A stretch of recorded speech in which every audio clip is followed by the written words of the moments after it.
13 Ways to Fortify Your Mind the Stoic Way. The philosophy of Stoicism dates back to ancient Greece and Rome. It was founded by Zeno of Citium in the early 3rd century BC. The Stoics believed that virtue, reason, and self-control were the keys to living a good life and finding true happiness. While Stoicism may seem like an outdated way of thinking, its timeless principles can help us cultivate mental resilience and strength in our modern world. The core idea of Stoicism is that we cannot control external events, only our judgments and responses to them. By mastering our minds and emotions, the Stoics taught, we can remain calm and rational even in the face of adversity. Here are 13 powerful Stoic strategies to fortify your mind. 1. Focus only on what you can control. The chief task in life is simply this: to identify and separate matters so that I can say clearly to myself which are externals not under my control, and which have to do with the choices I actually control. Epictetus. The Stoics drew a clear line between what is up to us, our judgments, intentions, desires, and what is not up to us, our circumstances, other people's behaviors. Rather than agonizing over situations beyond our control, they urged focusing solely on responding wisely to events. As Marcus Aurelius said, the universe is change. Our life is what our thoughts make it.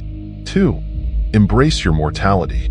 Let us prepare our minds as if we'd come to the very end of life.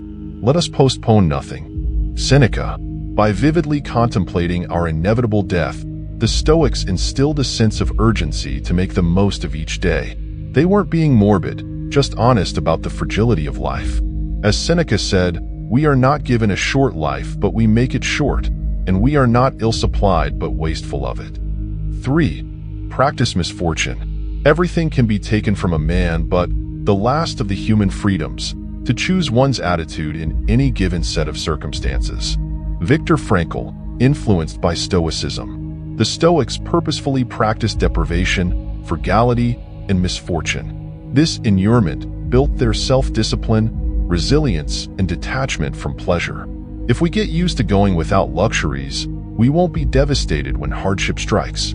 As Marcus Aurelius said, the universe is change, our life is what our thoughts make it. 4. Manage your perceptions.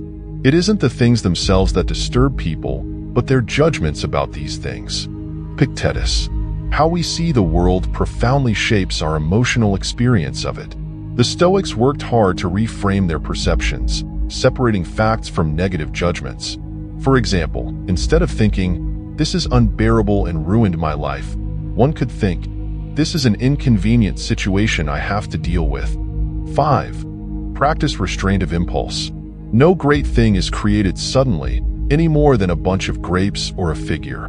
If you tell me that you desire a fig, I answer you that there must be time.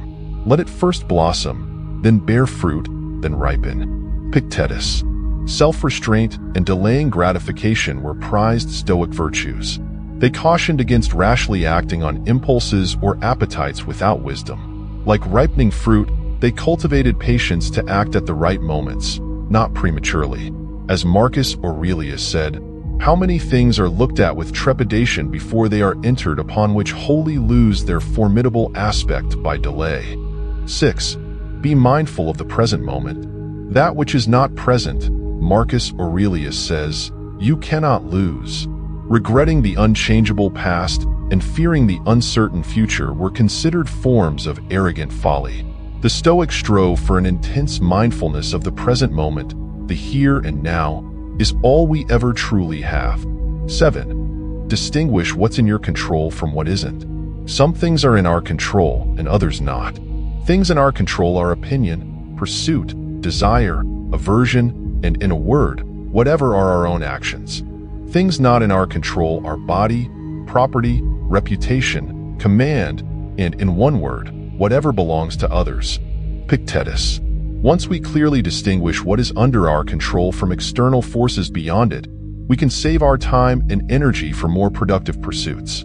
As Marcus Aurelius said, if you are distressed by anything external, the pain is not due to the thing itself, but to your own estimate of it, and this you have the power to revoke at any moment.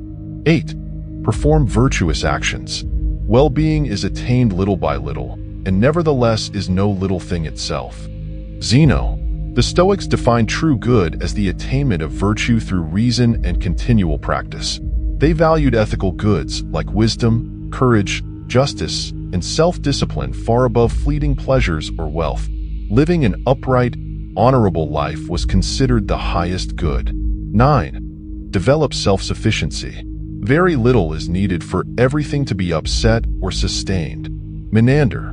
The Stoics emphasized being self-contained and needing very little to be satisfied.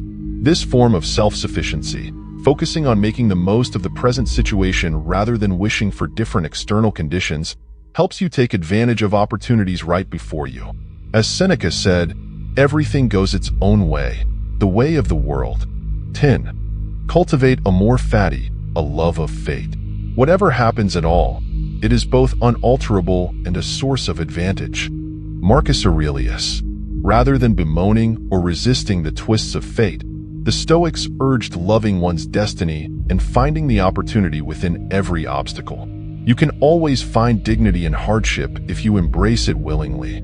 As Frankl said, everything can be taken from a man but the last of the human freedoms, to choose one's attitude in any given set of circumstances.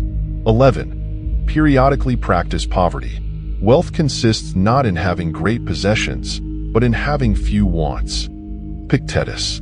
Stoic teachers like Crates gave away all their personal wealth to liberate themselves from desires and attachments.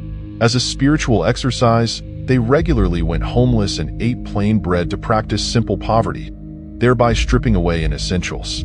This fostered detachment, self-sufficiency, and appreciation for life's basics. 12. Meditate on your principles. No great thing is created suddenly, any more than a bunch of grapes or a figure, Epictetus. Like a fruitful vine takes time to grow and bear fruit, cultivating wisdom and virtue requires steady, attentive practice. The Stoics meditated regularly to retain their core principles and ground themselves in reason and virtue. As Marcus Aurelius urged himself, keep yourself simple, good, uncorrupt, reverent, solemn, content with your present lot.